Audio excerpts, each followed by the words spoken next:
Hello guys, and as always, thanks for tuning in. Jay Helmsing here. We're coming at you with another review today. This is going to be on the Glock 43X. Let's get discussing this. Let's kind of look into this. We'll kind of do, if you haven't seen my 48 video, a lot of that's going to be kind of the same as far as the ins and the outs of this gun. But I'm going to get a little bit nebulous here. We'll talk a little bit about some of the nuances, some things I just can't prove. I don't have scientific, evidence or anything, supporting some of the stuff I'm probably going to say about this gun. But I am just kind of shocked, and I think maybe you will be too, and maybe some of you are like, why are you reviewing a 43X when you just reviewed the 48?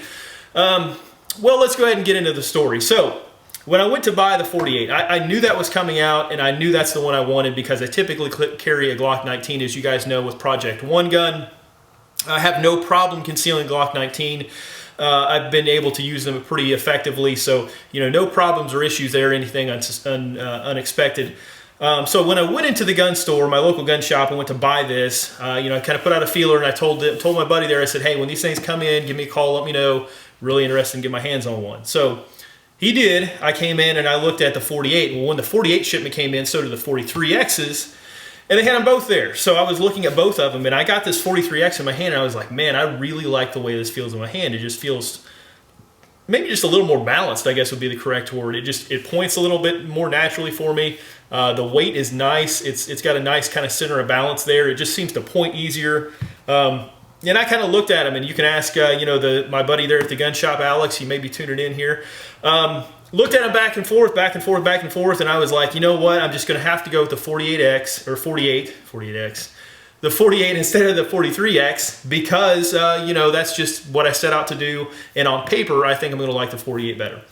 So, got the 48, went out to the range, and if you guys saw my review, the outcome with that was kind of in the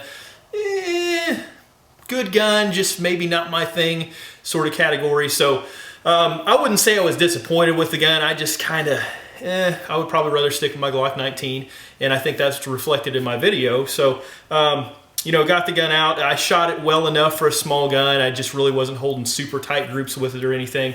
So, lo and behold, my dad shows up, and I shot with my dad at the range, and he acquired one of these, just kind of unexpectedly, got a 43X the same time I got a 48, and he's not a Glock guy, by the way.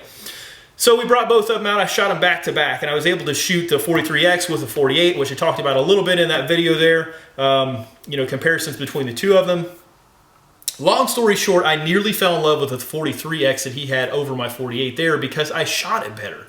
I was able to group better with it. I was more accurate with it. I just like the way it feels, both loaded and unloaded. It seems to point a little bit easier.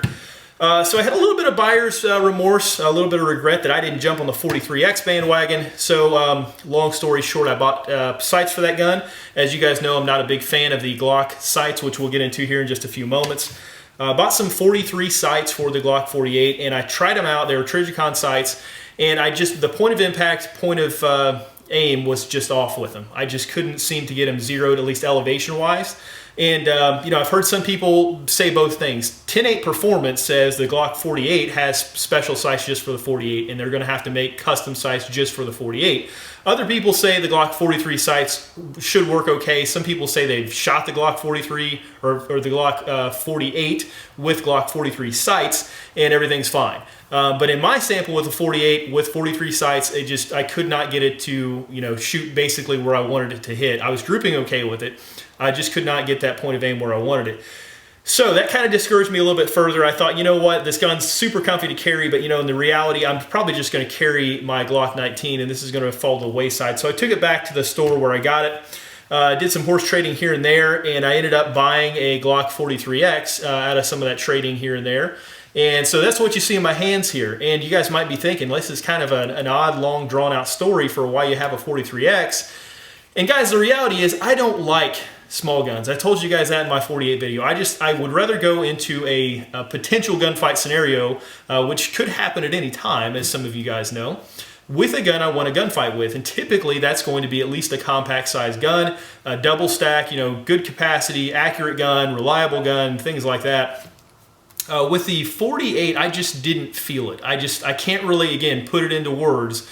I just wasn't feeling that gun. So, the 43X, if you guys want my 2-minute down and dirty, you should buy this gun.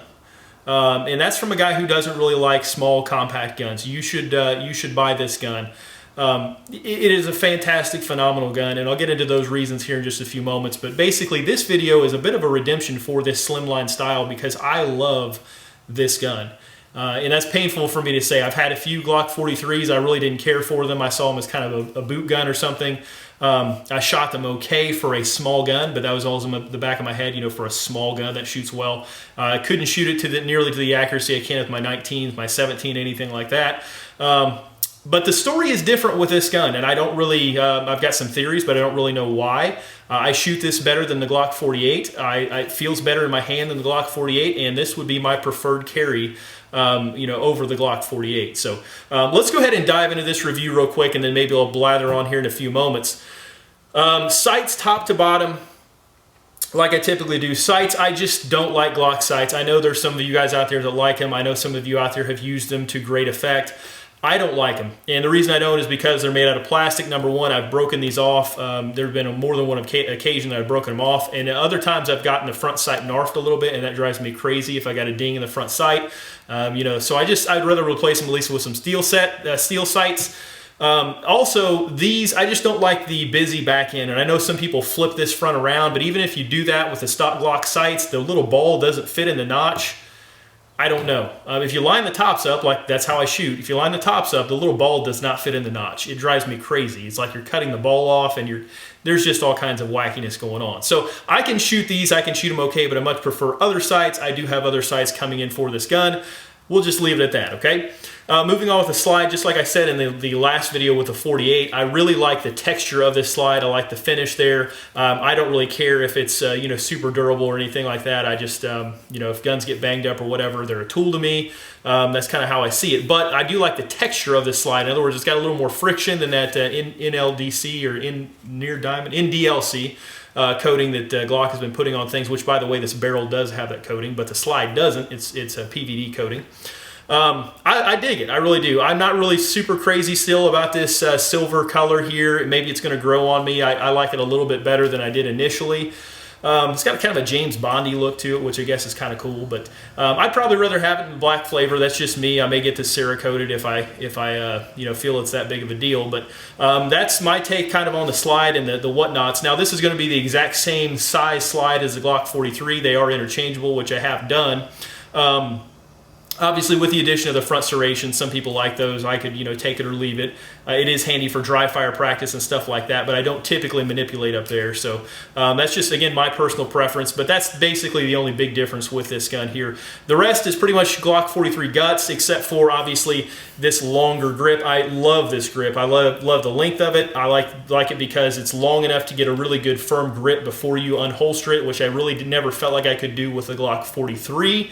Of course, even with the extended mags and things like that, you can get a grip, but it's just kind of a funky, you know, the way the hump came out, it just didn't really fit my hand very well. So I dig this grip. I really like the ergonomics of it. It fits my hand well, even though I've got larger hands. Can't say enough about, you know, kind of the way they engineered this, you know, especially for a gun that Glock really didn't want to release. They were really against the single stack 9mm for a long time. Finally bit the bullet with the 42, then the 43. Now we're on to this. All right, guys, the last thing I want to talk about on this gun here is going to be the magwell. Really nicely done magwell. There's really no hang-ups or hiccups or anything in there that you could get snagged on. They even did away with the little thumb notch there that you have on a lot of these Glocks that kind of hangs up some mags sometimes. It's pushed all the way out. It's not flared, but it is pushed all the way out to the edges there, so really nicely done there. I do appreciate the magwell on this.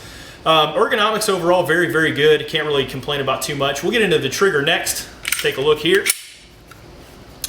And trigger itself, do have a little bit of take up here. I wouldn't call it slop, it's a little bit mushy. Get into a very, very hard wall. And on my pull gauge, just about 6 pounds, you're gonna break through that wall. Reset is just like any other Glock. Feels, you know, just the same, nice short reset, very crisp. You have that, you know, audible tactile reset. And then right back on that wall where you're gonna wanna stage hard. and break right through. Now, before we really get into some of the shooting footage and things like that, I do want to make note, I can shoot this gun very, very well. I can shoot this gun better than I shot my Glock 48. The trigger to me feels a little bit better. It seems to point easier. I don't have an issue with a shorter barrel kind of throwing anything off, or having any inaccuracies or anything like that. Even though this is not crowned like that Gen 5 barrel, it's just a really, really nice shooting gun, especially for the size. Now, it does have a bit more snap than you're going to get out of the 48, but I was able to group very, very well with it, and not just for a small gun. I was able to group almost as well. I wouldn't say quite as well, but almost as well as I can with like your Glock 19. So this really isn't much of a concession in the accuracy department for me. Really dig what they've done with this gun overall. I really, really appreciate what they've done. And this may end up being an actual carry gun of mine. As much as I hate to say it, as much as I don't really care for, your small guns, this may make the list, guys. It's that good. I like it that much. So big difference between this and the 48 for sure. Let's get into that accuracy, okay? Let's talk about those shooting videos and things like that. I do have some footage rolling up here in just a few moments for you guys, so let's go ahead and check that out at this time.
All right, guys, and as you may have noticed, that was at about 10 yards or so, give or take, and that was obviously, a cadenced fire. So it started out pretty slow and occasionally, just gradually kind of accelerated. Each one of those was 10 rounds per string, and it was offhand, standing up at an indoor range there. So that's with that one. Then let's take a look at some other shooting here. We're going to look at engaging multiple targets next. So we'll take you to a Haley strategic target and check that out.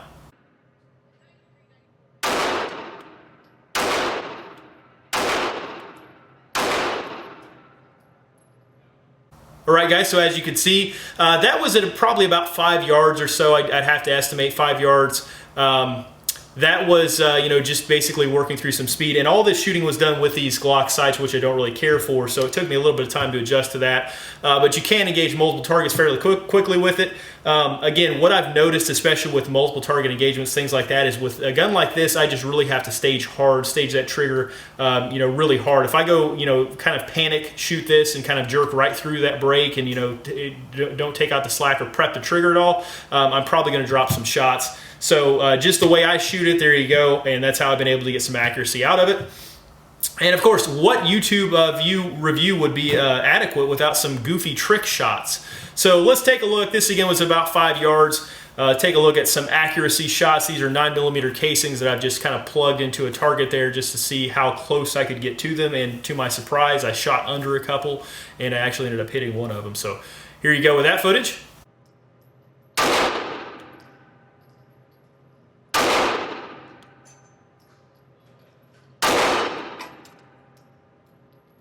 Okay, guys, so as you can see, I've got a really, really good shooter on my hands here. I really like the gun. I dig it. I really do. I can't say enough about it. This is probably one of my top 5 favorite Glocks right now. which is saying a lot. It really has surprised me how much I like this and how well I shoot the gun and how well it does what it's supposed to do, especially over the Glock 48. Now, I'm not going to get into the science of this because I really don't understand it myself. The Glock 48 should be a better gun on paper. Just in my hands, I was not able to work that gun like I can this gun. Only difference being the shorter slide here. I don't know. I can't explain it. But that's my finding, and that's what I'm bringing to you guys. So we'll talk next. Just want to show you guys this with a 19X here. So kind of the dimensions. Dimensionally, it's basically a shrunk down 19X. As you guys see, I'll kind of overlay these. But 43X, at least with the way the dimensions of the slide, they fall very closely in line with that 19X. And as you guys know, if you haven't shot one of these 19Xs, they are fantastic shooting guns. So I'm not sure if that slide to grip ratio has something to do with it. I don't know if it's, since it's more closely based off the 43, which has been around longer, maybe it's got a little edge in engineering or something. But if you look dimensionally, they're very, very similar. So this is basically a shrunk down, Glock 19X, which is, a winner in most people's books either way. But there you go. If I were to kind of coat this the same color there, that coyote color they went with, they pretty much look one and the same, just a little shrunk down version of the other. So just wanted to point that out. They're very, very similar to each other. If you like the 19X, I think you'll dig the 43X, which is basically just a smaller version of the same thing. But again, guys, high praise, high kudos for this gun here. Once I get the sights on it, get it all kind of worked around, it's probably going to fall into my rotational carry. I dig this gun. If you're a concealed carrier, if you're a civilian, if you're a law enforcement officer, if you're just a person that is concerned about self-defense, things like that, this is a heck of a little gun. It really is. I'm just astonished at the accuracy I was able to get out of this gun. Again, Glock reliability, love it or hate it as far as the company goes, but these newer guns from Glock especially, just almost no malfunctions, no hiccups, things like that. I can't even tell you that I've heard of anybody getting a lemon out of Glock in recent years. So they have not changed much, and they have just kind of continued refining what they do, and now you're going to get these super reliable little lightweight guns, and that's what you have here with this package here. I appreciate you guys tuning in. I appreciate you guys liking, subscribing, and commenting. Feel free to do that below, and I will try to keep up with the comments. In other news, other events, we're going to have more of these things coming up. There may be a return to Project One gun, so kind of stay tuned for that. We'll see how that unfolds. Some more projects and things like that as I get them on the ironing board for spring into summer. But again, guys, it couldn't do this without your viewership and your support, so I do appreciate that. Continue to go out there, continue to learn, listen to others, do your thing, do your craft, and continue to get better at what we do, guys. I appreciate it. Jay Helmsing.